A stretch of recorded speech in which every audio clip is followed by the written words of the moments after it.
ซูทรงมาไกลในวันที่ใจว่างเปล่ามือที่เคยเหนื่อยล้าได้พักในความรักพระองค์ขนมปังที่ไม่ร่วงโรยเลี้ยงใจที่แตกสลายคนที่มาหาพระองค์ไม่ต้องเร่ร่อนอีกต่อไป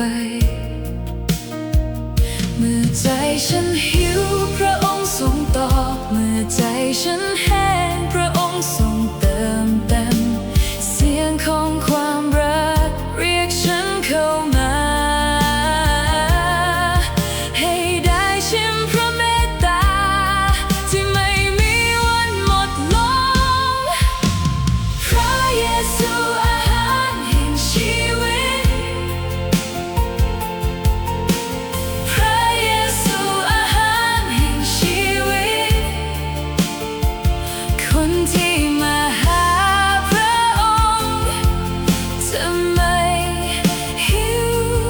อีกเลยพระเยซูอาหารแห่งชีวิต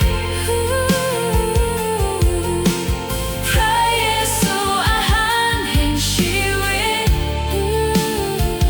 คนที่วางใจในพระองค์จะไม่กระหายอีกเลยฉันเคยวิ่งตามเงาแต่ไม่เคยพบความพอเคยกอดสิ่งที่ผ่านไปแล้วเหลือเพียงความว่างแต่เมื่อได้